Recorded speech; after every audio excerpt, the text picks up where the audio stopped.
ఒకటి శరీర ధర్మం, రెండు ఆత్మధర్మము.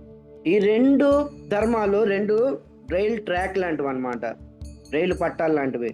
ఈ రెండు రైలు పట్టాలు కరెక్ట్గా ఉంటే అప్పుడు ఈ శరీరం అనే రైలు బండి సక్రమంగా నడుస్తుంది. లేదంటే బ్యాలెన్స్ తప్పింది అనుకోండి, ఏదో ఒకటి ఎక్కువ తక్కువైన బ్యాలెన్స్ తప్పి ఈ శరీరం అనే బండి పడిపోయే అవకాశం ఉంటుందన్నమాట. శరీర ధర్మము నెరవేర్చాలి, భార్య పిల్లల్ని చూసుకోవాలి, తల్లిదండ్రులను చూసుకోవాలి, బంధువులు బాంధవుల్ని చూసుకోవడము. తర్వాత ఏవో మన గృహస్థులు కాబట్టి చిన్న చిన్న పార్టీ ఫంక్షన్లు కూడా ఉంటవి.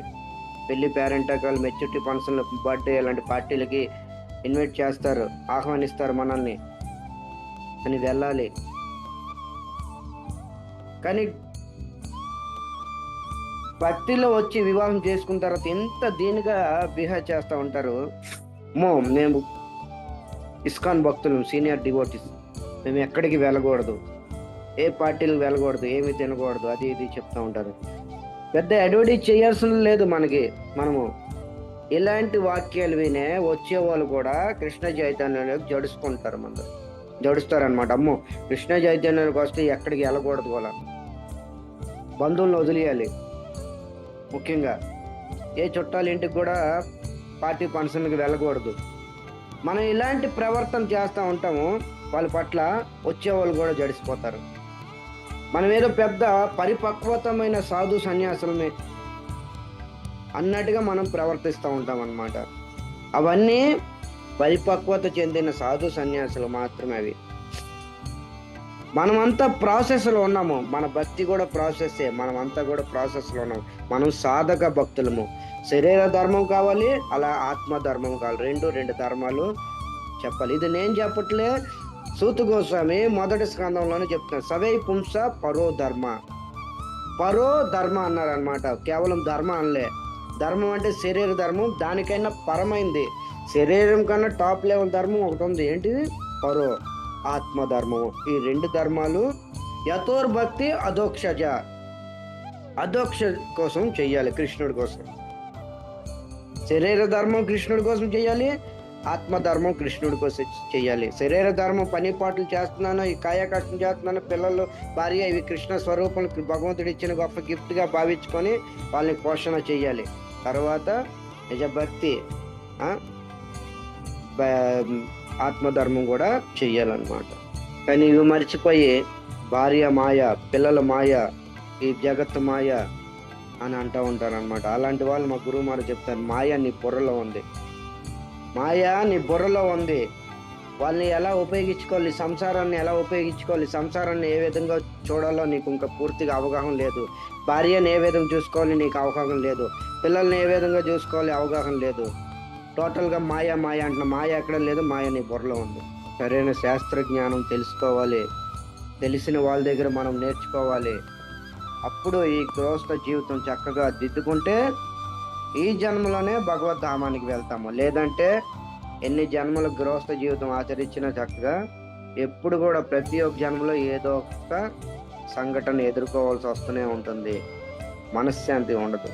అలాంటి ఆదర్శ గృహస్థ జీవితంలోని కర్దమ్ముని దేవహూతి చరిత్ర, అందులోని దేవహూతి కూడా ఒక ఆదర్శ గృహిణి అన్నమాట, విజయవంతమైన స్త్రీ.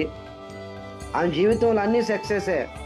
మొదటి సక్సెస్ తండ్రి, ఉన్నతమైన తండ్రి, మహానుడి తండ్రి మను మహారాజు, మొదటి సక్సెస్. రెండో విజయము భర్త, కర్దమ్ముని లాంటి భర్త దొరకడము రెండోది.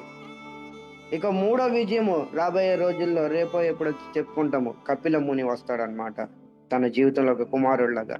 ఇక మూడో సక్సెస్, విజయవంతము.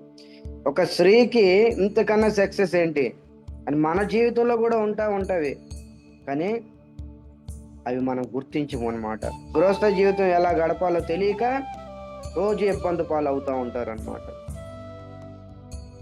అందుకనే శాస్త్రం చక్కగా తెలిసిన వాళ్ళ దగ్గర వినాలి, దాన్ని అర్థం చేసుకోవాలి, ఆ శాస్త్ర ప్రకారంగా జీవన విధానం గడపాలి. సో దేవహూతి కూడా అలాగే సత్సంగం చేసింది పూర్వకాలంలో. అనేక ఋషులు యోగులతోని సత్సంగం చేసి తెలుసుకుంది కాబట్టి వివాహం చేసుకొని ఒక భక్తుడి పట్ల భారత పట్ల ఎలా ఉండాలి అవన్నీ కూడా నేర్చుకుందనమాట. అందుకనే మొదటి స్థానం సంపాదించుకుంది భాగవతంలో. సో ఈ విధంగా అనేక రకాల సేవ చేసింది మనం తెలుసుకున్నాము గత 3-4 రోజుల నుంచి. సేవ చేస్తూ చేస్తూ చేస్తూ తన శరీరాన్ని కూడా ఖాతరు చేయలేదు. శరీరం కూడా క్షీణించిపోయిందనమాట. తన దేహము దుర్బలమైపోయింది ఈ సేవలోని. ఇక్కడ అదే చెప్తున్నారు, తుష్టోహం మధ్య తవ మానవీ మానదాయ శుశ్రూషయ పరమయ పరయా చ భక్త ఏ దేహినామయమతి వతృష్టః దేహో నవేక్షితం సముచితం క్షుపితం మదార్దే. ఏ దేహిన మయవతి, దేహదారి జీవుడికి దేహం అందరికీ ప్రియమే. అలాంటి నువ్వు దేహాని కోసం కూడా చూడకంట నీ దేహము దుర్బలమైపోయింది నా సేవ చేసి చేసి. ఏ మానవి మానదాత కుమార్తె, మను మహారాజ్ కుమార్తె మానవి నువ్వు చింతించుకో. ఏమే స్వధర్మ నిరతస్య తప సమాధి విద్యాత్మ యోగ విజిత భగవత్ ప్రసాద. నేను భగవంతుడి ద్వారా ఏదైతే ప్రసాదం పొందానో ఆత్మయోగము అదంతా నీకు దారపోస్తాను, నువ్వు చింత చేయకు. ఏ మానవి, ఏ మను కుమార్తె నువ్వు చింత చేయి మాకు. ఏది అయిపోయింది. ఇక నేను ఏదైతే తపస్సు చేశానో సమాధిలో ఉండి, ఆ తపస్సు ద్వారా ఆ తపస్సు ఏంటి, ఆత్మ విద్య ప్రాప్తించాను భగవంతుడి ద్వారా. భగవంతుడి యొక్క విశేష కృప ఉంది కాబట్టి అదంతా కూడా నీకు దారపోస్తాను అని కర్దమ్ముని చెప్పాడు అనమాట. ఈ విధంగా భర్త కూడా రోల్ చేయాలి భార్య పట్ల.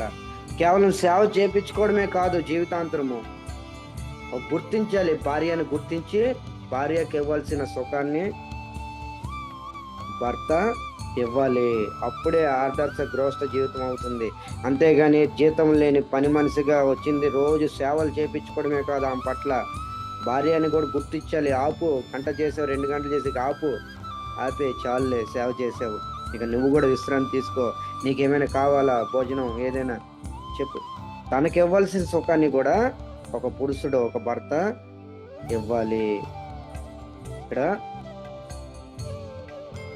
కర్దమ్ముని ఆచరించి చూపించాడు అన్నమాట.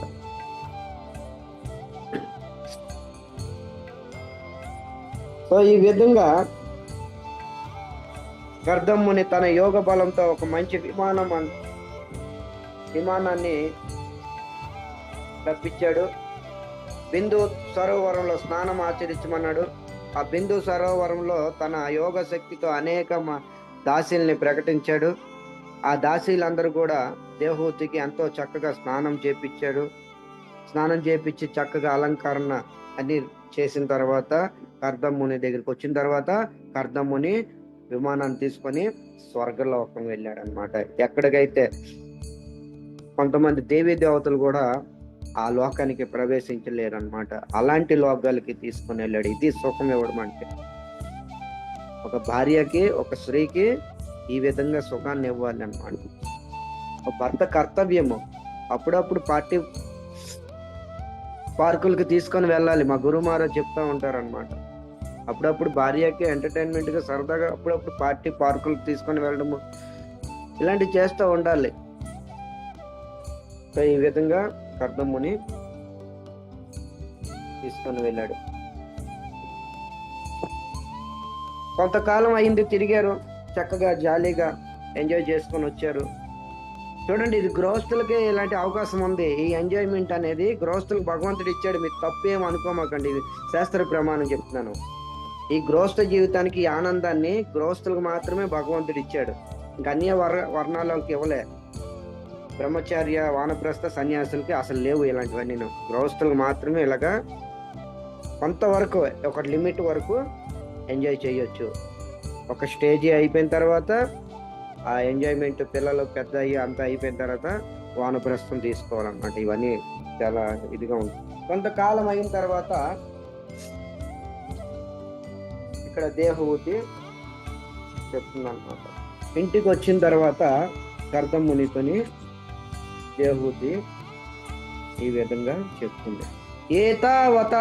ఏతావతాలం కలేన వ్యతికాంతవే హే ప్రభో ఇంద్రియార్థ ప్రసంగేన పరిత్యక్త పరాత్మన. దేవహూతి ఈ విధంగా చెప్తుంది అనమాట.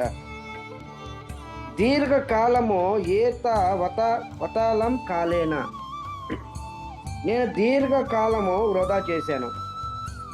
దేవహూతి యొక్క చూడండి, ఇప్పుడు దేవహూతి ఏ విధంగా ఉంటుందో చూడండి. ఇవన్నీ మనం నేర్చుకోవాలి. స్త్రీలు శిక్షణ ఉంటుంది, పురుషుల శిక్షణ ఉంటుంది. ఏతావతలం కాలేన దేవహూతి యొక్క చెప్తుంది అనమాట. నేను దీర్ఘకాలం వృధా చేశాను. ఎందుకు వృధా చేసింది ఇక్కడ చెప్తుంది అనమాట. ఆ సమయంలో నేను ఈ కాలంలో నేను భక్తి చేయవలసింది పోయి నేను ఇంద్రియ భోగం కొరకు సమయం వృధా చేశాను. చూడండి, భర్తతో అనేక సంవత్సరాలు తిరిగింది కదా, అనేక రోజులు నెలలు ఎంతో అయింది. ఆకాశం మార్గులు అన్ని చూపించాడు భర్త, అనేక సుఖాలని ఇచ్చాడు కర్దం ముని. ఎప్పుడైతే ఇంటికి వచ్చేసారో దేవహూతి ఒంటరిగా కూర్చొని ఈ శ్లోకం ఉచ్చరించిందనమాట, ఆలోచించిందనమాట. ఏతావతలం కాలేన వ్యతిక్రాంతేన హే ప్రభో, ఏ ప్రభో నేను దీర్ఘకాలం వృధా చేశాను. ఆ సమయంలోని నేను ఏదైతే వృధా చేసిన సమయమో ఆ సమయంలో నేను భక్తి చేయవలసింది పోయి ఇంద్రియ భోగం కొరకు నేను సమయం అంతా వృధా చేశాను. నాకు ఎంతో సౌభాగ్యము, నేను ఎంతో సౌభాగ్యవంతురాలని. నేను దేవహూతి అంటుంది చూడండి, నేను ఎంతో సౌభాగ్యవంతురాలని, నాకు ఎంతో సౌభాగ్యం దొరికింది. ఏంటిదా సౌభాగ్యము? నా భర్త భక్తుడిగా ఉండడము. వ్యతికాంతేన హే ప్రభో అంటే తన భర్త అన్నమాట. ఈ విధంగా చెప్తుంది, నా భర్త సమర్థతుడు, భక్తుడు. అలాంటి భర్త దగ్గర కూర్చొని నేను భక్తి నేర్చుకోకంట ఇంద్రియ భోగం కోసం నేను అనేక వర్షాలు, అనేక నెలలు, రోజులు ఇంద్రియ తృప్తి కోసం, ఇంద్రియ భోగం కోసము విచరణ చేశాను. దీర్ఘకాలం నేను వృధా చేశానని చింతిస్తుందన్నమాట. మనము కూడా అలాగే ఆలోచించాలన్నమాట. దేవహూతి జీవితంలో ఏదైతే గడిచిపోయిందో ఆ కాలం అలా తిరిగి రాదు. దేవహూతి జీవితంలో ఏదైతే కాలం వృధా అయిపోయిందో చాణక్య నీతి శాస్త్రం చెప్తుంది అనమాట. చాణక్యుడు చెప్తున్నాడు, 1,000,000 స్వర్ణ ముద్రలు ఇచ్చినా సరే గతం తిరిగి రాదు. అందుకనే కాలాన్ని ఎప్పుడు కూడా వృధా చేయకూడదు. తెలిసి వచ్చేటప్పటికి జీవితం అయిపోద్ది, ఆచరించడానికి ఇంకేం ఉండదు మనకి. అందుకనే భాగవతంలో ప్రహ్లాదుడు చెప్తున్నాడు, కౌమారే ఆచరిత్ ప్రజ్ఞ భాగవత్ ధర్మ నిహ. ఏ అసుర బాలకులరా కౌమారే ఆచరిత్ ప్రజ్ఞ. కౌమార్ అంటే కుమారావస్థలో చిన్న పిల్లల సమయం నుండే ఈ భాగవత ధర్మాన్ని ఆచరించాలి. ఎప్పుడో చేస్తా, రేపు చేస్తాలే, ఎల్లుండి చేస్తాలే. అరే రేపు నువ్వు ఉంటావో పోతావో ఎవరికి తెలుసు? ఎందుకు? దుర్లభ మానవ దేహో, మానవ శరీరం దుర్లభము. రేపు ఉంటావో పోతావో కూడా తెలియదు. గతం వెళ్ళిపోయిందో తిరిగి రాదు. రేపు అనేది మన చేతిలో లేదు. మంచి ఎప్పుడు శుభస్తు శీఘ్రం, వెంటనే రేపు చేసేది ఇప్పుడు చేయాలి, ఈ రోజు అనుకునేది ఇప్పుడు ఈ క్షణమే చేయాలి. ఇది తెలియగలడు వ్యక్తి. ఇక్కడ దేవహూతి అదే బాధపడుతుంది. ఓహో, నేను ఎంత దీర్ఘకాలం వృధా చేయిస్తానో, ఆ సమయంలో నేను భక్తి చేయాల్సింది పోయి నా భర్త దగ్గర కూర్చొని భక్తి నేర్చుకోబోయి నేను ఇంద్రియ భోగం కోసం తిరిగాను. ఇంద్రియార్థ ప్రసంగేన పరిత్యక్త పరాత్మన. నేను ఇంద్రియ భోగం కోసం నేను చేశాను ఇంత పని, ఎంత మూర్ఖురాల్లాగా నేను ప్రవర్తించాను. దేవహూతి చెప్తుంది అనమాట. సాహం భగవతో నూనం వచింత మాయయ దృఢం. ఓహో, నేను మాయ ద్వారా నేను మోసగించిపోయాను. ఎంత పెద్ద విషయం చెప్తుంది చూడండి ఇక్కడ. నేను మాయ దగ్గర మోసగించిపోయాను. మాయ నన్ను మోసం చేసింది. నా భర్త భక్తుడు, సమర్థుడు. అలాంటి ఆయన దగ్గర నేను కూర్చొని భక్తి నేర్చుకోకుండా ఇంద్రియ భోగం కోసము నేను ఆయన ఏదో చెప్పాడు, ఫ్లైట్లో వెళ్దాం, ఇతరం చేద్దాము, హనీమూన్కి వెళ్దాము అని చెప్పగానే నేను పదండి స్వామి అని నేను కూడా బయలుదేరాను. సహం భగవతోను నా వచింత మాయ దృఢం. మాయ ద్వారా నేను ఎంత మోసపోయాను. మాయ నన్ను మోసం చేసింది. ఇంత పెద్ద సాధుకి నేను భార్య అయ్యాను. అలాంటి భర్త దగ్గర నేను కూర్చొని ఇంద్రియ భోగం కోసము ఆశించాను. నా భర్త సమర్థతుడు. తత్వ విముక్త ప్రాప్యన ముముక్షేయ బంధన. నా భర్త చాలా సమర్థతుడు అన్నమాట. ఇక్కడ ఏం చెప్తున్నాడు? యత్వా విముక్తం ప్రపన్య. నా భర్త ముక్తినిచ్చేవాడు. అంత సమర్థత ఉంది. భగవత్ ప్రసాద గుర్తుంచుకోండి, ముందు చెప్పారు నిన్న. భగవత్ ప్రసాద, భగవంతుడి యొక్క విశేష ప్రసాద కృప ఉంది. అలాంటి వైకుంఠానికి దగ్గర చేర్చగలడు. జస్ట్ వైకుంఠ ద్వారాలు తెరుచుకోవడమే, వైకుంఠం వరకు సపోర్ట్ చేయగలడు నా భర్త. యత్వా విముక్తం ప్రపద్య విముక్తే బంధన. సమస్త బంధనాల నుంచి కూడా తెంచి ముక్తిని ఇవ్వగలడు నా భర్త. నా భర్త అంత సమర్థతుడు. అయినా ఆయన ద్వారా నేను భక్తి చేయడం మానేసి నేను మాయా నుంచి వాంఛితురాలను అయిపోయాను. మాయ నన్ను మోసం చేసింది. మాయ నన్ను కబలిచ్చింది, హరించేసింది, నా బుద్ధిని హరించింది. తన భర్తతో ఈ విధంగా చెప్పుకుంటుంది అనమాట. దేవహూతికి అలాంటి పరిస్థితి అనమాట. దేవహూతి అలా చేయలేదు, తన అనుభవం చెప్తుంది. ఇక మనం ఏ స్టేజీలో ఉన్నాం చూడండి. మనం అనుకుంటాం మాయ నన్ను ఏం చేయదు అనేసి. నేను ఎప్పుడు I'm senior devotee, something special, అది ఇది అంటూ ఉంటాము. ఎప్పుడు ఏ క్షణంలో మాయ సహం భగవతను ఉన్న వచింత మాయ దృఢం ఏ విధంగా దాడి చేసిద్దో తెలియదు అన్నమాట. అది చాలా జాగ్రత్తగా ఉండాలి. ఈ జీవనంలోని ఒక్క క్షణం కూడా లవమాత్రం కూడా వేస్ట్ చేయకూడదు. ఏ క్షణం అయితే భగవత్ స్మరణ లేకుండా గడిపామో ఆ క్షణమే మాయ, ఆ క్షణమే పాపం జీవితం గడిపినట్టుగా. ఒక్క క్షణం అవనియండి. ఇది నేను చెప్పట్లే, శాస్త్రం చెప్తుంది. చాణక్య నీతి శాస్త్రం చాణక్యుడు కూడా చెప్తున్నాడు అనమాట. ఒక్క క్షణము భగవంతుడి స్మరణ, ఒక్క క్షణము భాగవతం, ఒక్క క్షణం కానీ హరినామం, ఒక్క క్షణము భగవంతుడిని మర్చిపోయామా ఆ క్షణమే పాప జీవితం స్టార్ట్ అవుతుంది. భగవత్ స్మరణ లేకుండా ఒక్క క్షణం కూడా గడపకూడదు అనమాట. ప్రతి మూమెంట్, ప్రతి క్షణం కూడా, ప్రతి ఒక్క ఏ పనిలో ఉన్నా సరే భగవత్ స్మరణ మాత్రం లోపల జరుగుతూ ఉండాలి. దాన్ని మరవకూడదు. భగవత్ స్మరణ అంటే బిగ్గరగా అరవసరంలే, స్మరణ లోపల జరిగిద్ది అనమాట. స్మరణ అనేది, ఈ స్మరణ భక్తి మనసులో జరగాలి. ఇది విడిచి అన్య ఏదైనా సంభాషణ ఏదైనా చేసామా అది పాపంతో సమానమే. ఈ భగవత్ స్మరణ మన హృదయంలో నుంచి విడిచి అన్య గ్రామీణ చర్చ ఎప్పుడైతే చేస్తామో గంట గడి, అది పాప జీవితం అయిపోతుంది. అరగంట గంట కాలము అది పాపంతోనే కూడింది. ఇక పాపం చేస్తే ఆ సమయంలోనే. అందుకనే మన ఇంటికి వచ్చిన చుట్టాలైనా సరే కృష్ణ కోసం స్మరణ చేయించాలి వాళ్ళతోని. ఇంటి నిండా కృష్ణ ఫోటోలు పెట్టుకోవాలి, వాల్ పేపర్లు, ఇలాంటివన్నీ కృష్ణ స్మరణ రావాలి వాళ్ళకి కూడా. అప్పుడు కృష్ణ లీలలు ఇలాంటి కొద్దిగా వాళ్ళకి చెప్తూ ఉండాలి. అంతేగాని వాళ్ళ బుర్రకథలు మనం వినడం కాదు, మన హరికథలు వాళ్ళకి చెప్పాలి. చాలా జాగ్రత్తగా ఉండాలి ఇలాంటివన్నీ. ఏ క్షణం కూడా భగవత్ స్మరణ మాత్రం వదలకూడదు. దేవహూతి అదే చెప్తుంది అనమాట. యత్వా విముక్తదం ప్రత్యన ముముక్షేయ బంధన. సమస్త బంధాలను కూడా తెంచి నా భర్త ముక్తికి ఇచ్చే సమర్థతుడు. అలాంటి ఆయన దగ్గర నేను కూర్చొని భక్తి నేర్చుకోక మాయా ద్వారా మోసపోయి నేను ఇంద్రియ తృప్తి కోసం వితరణ చేశాను. అంతాను కూడా తిరిగి వచ్చాను విమానంలోని అని చెప్తుంది అనమాట తన భర్తకి. కర్దముడు ఇలా అన్నాడు అనమాట. ఏ రాజపుత్రి, నీవు నిరాశ చెందకు. నీవు నాకు ఎంతో ప్రీతితో సేవ చేసావు. అందుకే నీ గర్భాన్న భగవంతుడే, సాక్షాత్ భగవంతుడే నీ గర్భాన్న ప్రవేశించి పుత్రుడిగా జన్మిస్తాడు. ఆయనే నీ చింతలన్నీ దూరం చేస్తాడు. ఏ దేవి, ఇక నాకు ఆజ్ఞని ఇవ్వు, నేను సన్యాసం తీసుకోవాలనుకుంటున్నాను. ఇక నాకు ఆజ్ఞ నీవు దేవి, నేను సన్యాసం తీసుకోవాలనుకుంటున్నాను.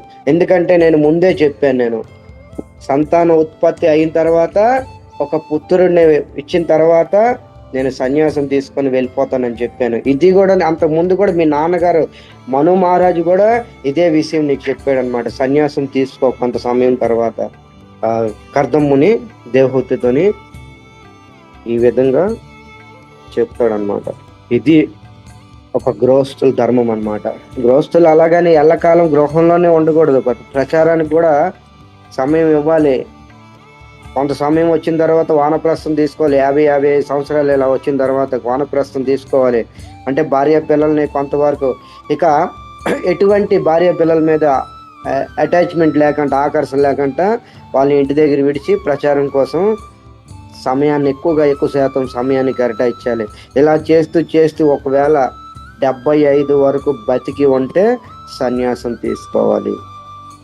ఇది వర్ణాశ్ర ధర్మాలు అన్నమాట. ఎల్లకాలము గృహంలో ఉండి సేవలు చేయడానికి కాదు, వర్ణాశ్ర ధర్మాలు ఈ విధంగా పాటించాలి.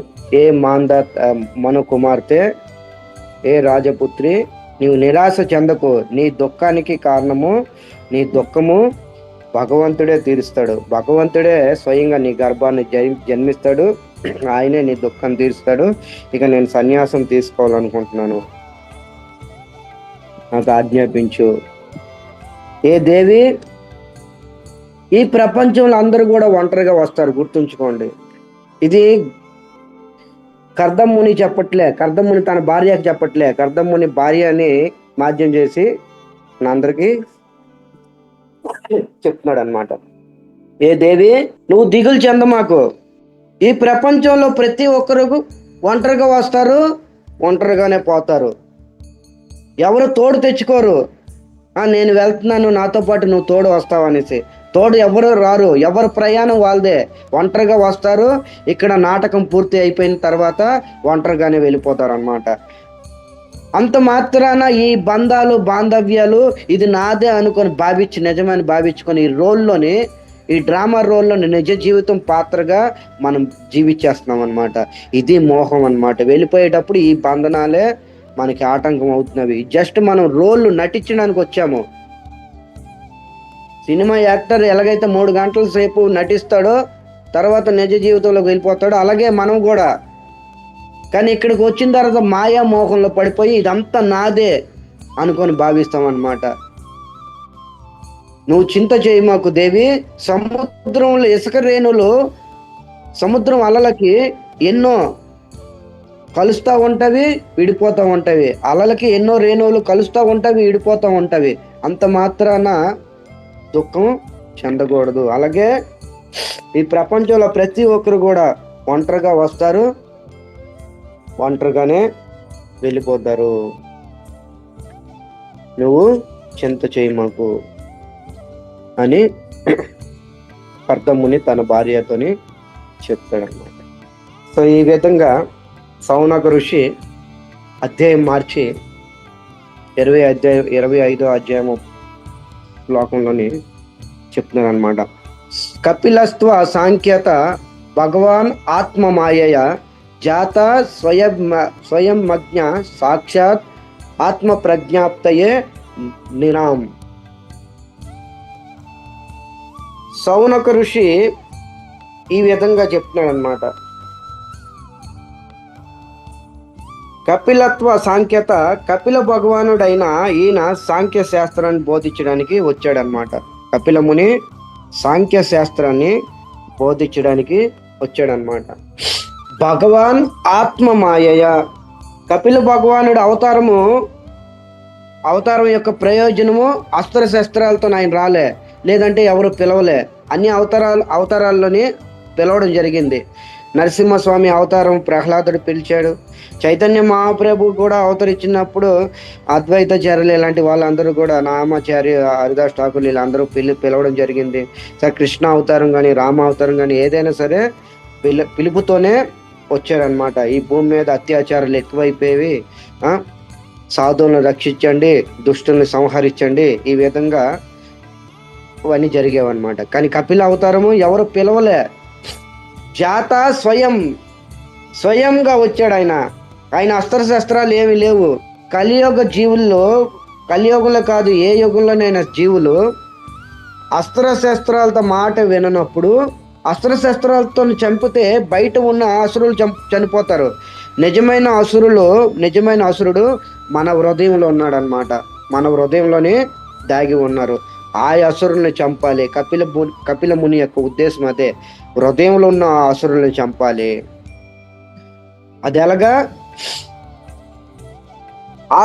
తన ఆత్మ సాంఖ్య శాస్త్రం అనే జ్ఞానంతోనే ఆ యొక్క అసురుల్ని చంపాలి అని భగవంతుడు స్వయంగా కపిలుడిగా రావడం జరిగిందనమాట. సాంఖ్య శాస్త్రం ఆత్మ పరమాత్మ వేరు చేసి ఆ తత్వాల్ని బోధించడము. ఆత్మ ఎలా ఉంటుంది, పరమాత్మకి ఆత్మకి సంబంధం ఏంటి, ప్రకృతి ఏంటి, పురుషుడు ఎవరు, ఆ కాలం ఏంటి, ఇవన్నీ సాంఖ్య శాస్త్రం అన్నమాట. జాతం స్వయ అజ. అజ అంటే జన్మ లేనివాడు అనమాట. అజ అంటే జన్మ లేనివాడు. జాత స్వయం అజ. ఆయన స్వయంగా వచ్చాడు. ఎందుకు? సంసార జీవుల్ని ఉద్ధరించడానికి. ఇక్కడ అదే చెప్తున్నారు అనమాట. జాత స్వయం అజ. ఈ సంసార జీవుల్ని ఉద్ధరించడానికి స్వయంగా వచ్చాడు. సాక్షాత్ ఆత్మ ప్రజ్ఞాప్తయే. ఆత్మ జ్ఞానం బోధించడానికే అలాంటి కపిల అవతారం జరిగిందనేసి సౌనక చెప్తున్నానమాట. సౌనక ఋషి ఈ విధంగా ప్రశ్నించి మనందరికీ కూడా చెప్పడం జరిగిందనమాట.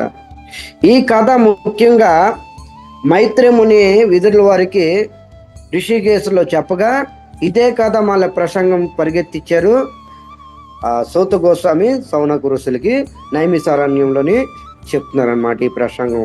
సో ఈ విధంగా ఈ ప్రసంగానికి మెయిన్ స్పీకరు మైత్రేముని,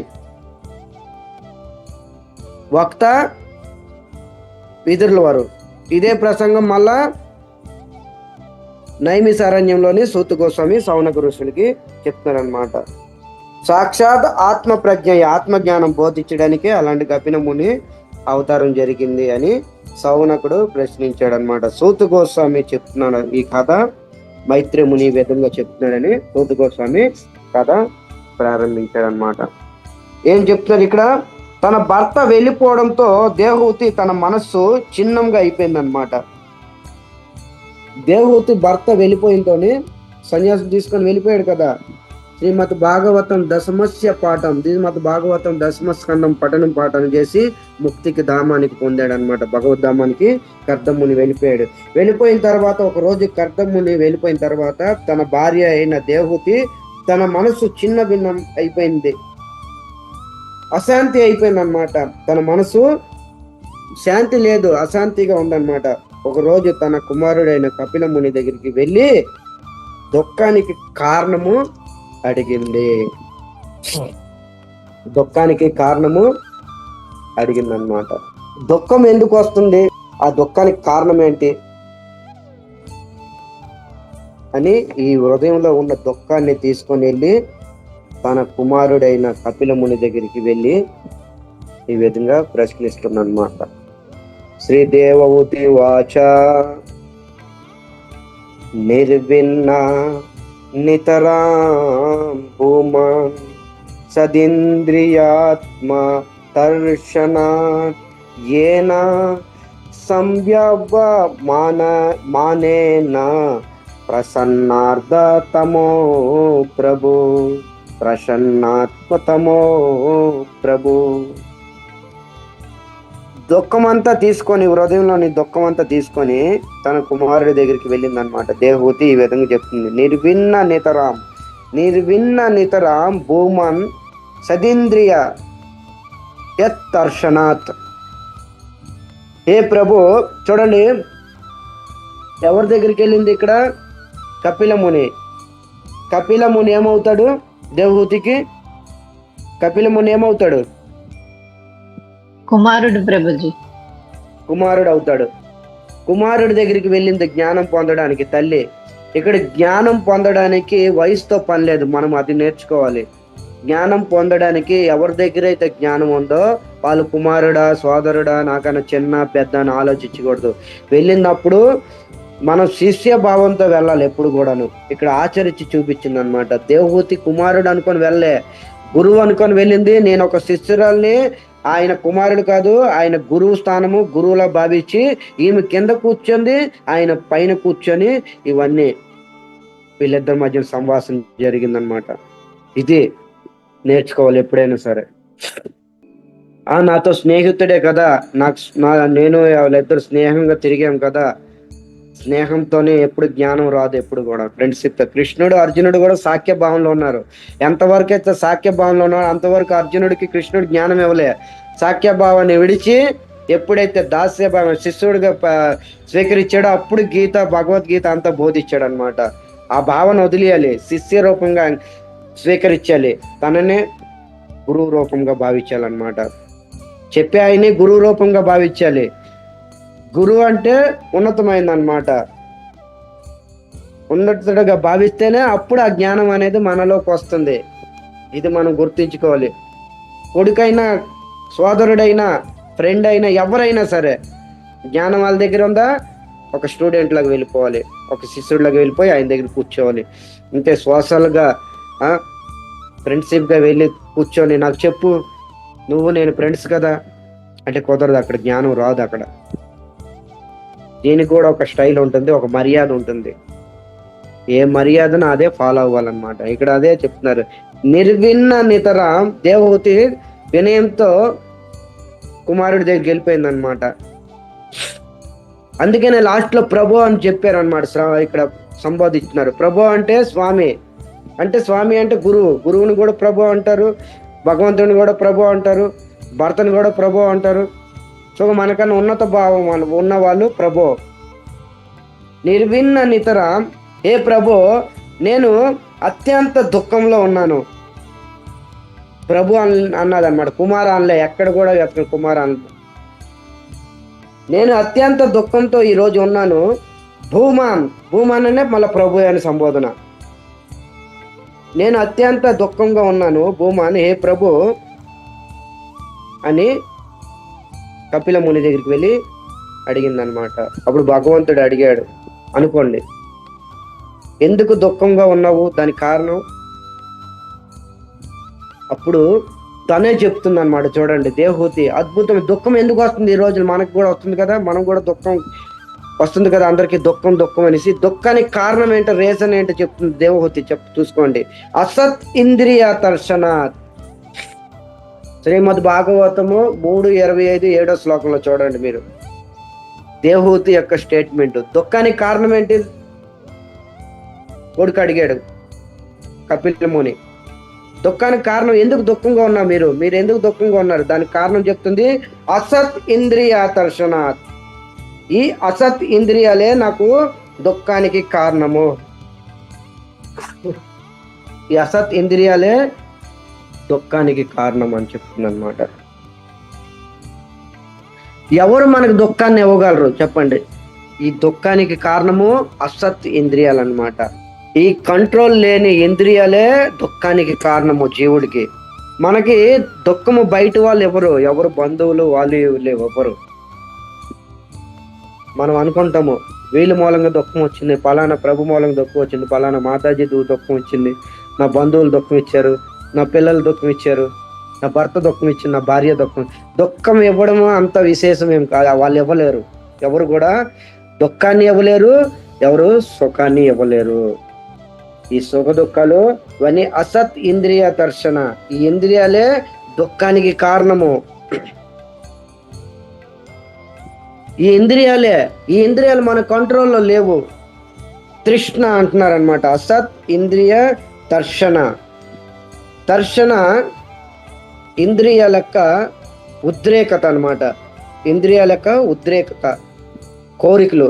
ఈ ఇంద్రియాల కోరికలు తీర్చడానికి అనేక శ్రమిస్తూ ఉంటాము. ఆ శ్రమలోనే దుఃఖం వచ్చేస్తూ ఉంటుంది అనమాట.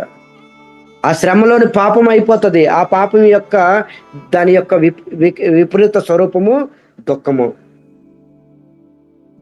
ఇది గమనించుకోవాలి మనం ఎప్పుడు కూడా. మన అసత్ ఇంద్రియాలే మనకి దుఃఖము. ఈ ఇంద్రియాలు జడేంద్రియ కాల్ అన్నమాట. ఈ కాలంతో సమానం ఈ ఇంద్రియాలు. జడ ఇంద్రియాలు ఈ కాలంతో సమానము. ఇక్కడ దేవహూతి ఎంత పెద్ద విషయం చెప్తుంది అనమాట. ఈ శరీరం ఒక వ్యాధి మందిరం లాంటిది. ఇంద్రియాలు తప్పుడు పనులు చేస్తే దానికి దుఃఖం కారణం వస్తూనే ఉంటది. ప్రతి ఒక్క ఇంద్రియ కూడా ఒక దాహం ఉంటుందన్నమాట. తృష్ణ అని ఇక్కడ చెప్తున్నారనమాట. నిర్విన్న నితర భూమాన్ సత్ ఇంద్రియ తర్షణ. తర్షణ అంటే దాహము. ప్రతి ఒక్క ఇంద్రియ కూడా దాహం ఉంటుంది. కంటికి ఒక దాహము, మంచి మూవీ, మంచి అడ్వర్టైజ్మెంట్, ఎంటర్టైన్మెంట్ ఏవైనా చూడాలని, దృశ్యం చూడాలని కంటికి ఒక దాహము. జిహ్వాకి ఒక దాహము, మంచి రెస్టారెంట్కి వెళ్ళి ఏదైనా మంచి భోజనం తినాలని బయటికి. తర్వాత చెవులకి ఒక దాహము, సినిమా పాటలు వినాలనేసి. అప్పుడప్పుడు జరుగుతూనే ఉంటది ఇలాంటివన్నీ. రోడ్డు మార్గంలో వెళ్తూ ఉంటాం మనం నడుచుకొని, ఎక్కడైనా మంచి సినిమా పాట వినగానే టక్మని బ్రేక్ పడిపోయింది. ఆహా, ఎన్నాళ్ళైంది ఈ పాట విని. ధోతి కుర్తా వేసుకున్నాం కాబట్టి స్వభావంగా నేను ఇలా బంధించి పడిపోయాను, లేకపోతే ఆ పాటలో డాన్స్ వేసేవాడిని అని అనిపిస్తూ ఉంటది. ఆ ఇంద్రియాలు అలాగా మనకి ప్రేరణ చేస్తుంది అన్నమాట, బలవంతం చేపిస్తుంది. ఆ బలవంతం మీద మనసు బుద్ధి కంట్రోల్ ఉంచుకోవాలి అప్పుడే. ఎందుకంటే ఇది అనేక జన్మల నుండి ఇలాంటి వాసన అనుభవిస్తూ వచ్చాడు జీవుడు. ఒక జన్మతో పోదు, అనేక జన్మల నుండి ఇలాంటివన్నీ అనుభవించామన్నమాట. కానీ కృష్ణ చైతన్యంలోకి వచ్చి ఒక జన్మ అయింది, ఇప్పుడే వచ్చాం మనము 20, 25, 30 సంవత్సరాలు. మరి ఒక్కసారి ఈ ఇంద్రియాలు మన కంట్రోల్లోకి వస్తావే, రావు. అలాంటప్పుడే చాలా జాగ్రత్తగా ఉండాలన్నమాట. ఆ సినిమా పాటల మీద ఆకర్షణ అయిపోయిన ఒక రెస్టారెంట్లోని ఆ యొక్క రోడ్డు మీద వెళ్తూ ఉంటే ఆ రెస్టారెంట్లోని ఏవేవితో ఉంటావో అవంతా స్మెల్ స్ప్రెడ్ అయ్యి మన నాసిక ద్వారా, ముక్కు ద్వారా వస్తుంది. మన ఆలోచన విచారణ కూడా మారిపోతుంది అన్నమాట. ఇంట్లో భోజనం తిని బోరు కొట్టింది, ఒకసారి రెస్టారెంట్కి వెళ్ళాలి అని ఆలోచన వచ్చేస్తూ ఉంటుంది. కానీ ఏం చేస్తాం, ధోతి కుడతా, కంటని కంఠమాల, అవి గుర్తుంచుకోవాలన్నమాట. మనల్ని పతనం చేసే వరకు వదలదు మాయ, ఈ అసత్ ఇంద్రియాలు. అలాంటప్పుడే చాలా జాగ్రత్తగా ఉండాలి. ఇలాంటివన్నీ ఎప్పుడు కూడా కంట్రోల్ చేయలేము, కానీ డైవర్ట్ చేయాలి. ఆసక్తిని ఎవరు తీయలేరు, ఎవరు కూడా ఆసక్తిని తీయలేరు. ఇప్పటికొచ్చి కూడా ఆసక్తి పలానా వాళ్ళు తీసారని చరిత్రలో చెప్పండి, ఎక్కడ కూడా లేదు. ఆసక్తి డైవర్ట్ చేసేయాలంతే. తర్వాత వచ్చింది రాబోయే శ్లోకంలో కపిలమునే చెప్తాడనమాట. అందుకని ఇక్కడ చెప్తున్నాడు అనమాట. తర్షణ, నాలుకకి ఇప్పుడు దాహం వేస్తే నీళ్ళు ఎలాగైతే తాగుతామో తర్షణ, కోరిక తీర్చుకోవడానికి, అలాగే ఇంద్రియాలకు కూడా దాహము. ప్రతి ఒక్క ఇంద్రియ కూడా దాహము. ఇక్కడ దేవహూతి అదే చెప్తుంది, అసత్ ఇంద్రియ దర్శన. ఇంద్రియాలు తప్పు పనులు చేస్తే దుఃఖానికి కారణం అవుతుంది. దానికి రీజను దర్శన, కోరిక. ఏనా సంభవ్యమానైన ప్రసన్నార్థ తమో ప్రభో. ఏ ప్రభో, ఇలాంటి అసత్య ఇంద్రియాల కోరికలు తీరుస్తూ ఉంటే ప్రపన్న అందం తమం, ఏదో ఒక రోజు నరకానికి వెళ్ళిపోవడం గ్యారంటీ. ఇలాంటి అసత్ ఇంద్రియాల యొక్క కోరికలు, డిమాండ్స్ తీరుస్తూ ఉంటే ఏదో ఒక రోజు, ఇక్కడ ఏం చెప్తున్నారు, ప్రపన్నార్థం తమో ప్రభో. ఏ ప్రభో, అందకోపానికి, నరకానికి జీవుడు వెళ్ళిపోవడం గ్యారంటీ. ఈ అసత్ ఇంద్రియాల కోరిక ఎప్పుడు తీర్చకూడదు. బుద్ధిని స్టెబుల్ గా ఉంచాలి. ఆ బుద్ధిని కానీ భాగం చేయించామా, మనం మాయా ద్వారా పతనం అయిపోయి ఆ ఇంద్రియాలకి లోనడం అయిపోయి ఇవన్నీ కూడా వాటి కోరికలను మన డిమాండ్స్ తీరుస్తూ ఉంటాం అన్నమాట. చాలా జాగ్రత్తగా ఉండాలి మనం. అందుకని ఇక్కడ చెప్తున్నారు, ప్రపన్న అందతమం, ఏదో ఒక రోజు నరకానికి వెళ్ళిపోవడం ఖాయం. దాన్ని డైవర్ట్ చేయాలన్నమాట, కోరికల్ని, ఆసక్తిని డైవర్ట్ చేయాలి. అమ్మా నేను నీ దుఃఖాన్ని ఎలా దూరం చేయగలను కపిల ముని అన్నాడు అనుకోండి. సరే, మీరు నా దగ్గరికి వచ్చారు, మీరు మీ దుఃఖాన్ని నేను ఎలా దూరం చేయగలను? నేను మీ పిల్లవాడిని కదా అనేసి అన్నాడు అనుకోండి. దానికి సమాధానము ఆ దేవహూతి రాబోయే శ్లోకంలో రేపు చెప్పిద్ది అనమాట. కపిల ముని ఇక సాంఖ్యశాస్త్ర జ్ఞానము ఇక మొదలు పెడతాడు అనమాట. అద్భుతమైన ప్రసంగము, సాంఖ్యశాస్త్ర జ్ఞానము. ఇలాంటి జ్ఞానము లాస్ట్ స్టెప్ అన్నమాట. దేవహూతి 2 సక్సెస్ అయిపోయింది, తండ్రి ద్వారా సక్సెస్, భర్త ద్వారా సక్సెస్. ఇక ఇలాంటి ఉపన్యాసం వినిన తర్వాత 3వ సక్సెస్ కూడా విజయం పొందుతుంది. విజయవంతమైన స్త్రీగా నిలబడిపోతుంది కుమారుడి దగ్గర ఉపన్యాసం విని. అలాగే మనము కూడా ఉపన్యాసం వినిన తర్వాత విజయవంతంగా నిలబడాలంటే ఈ జ్ఞానాన్ని మనము ఆచరించాలి. ఇంతవరకు సెలవు.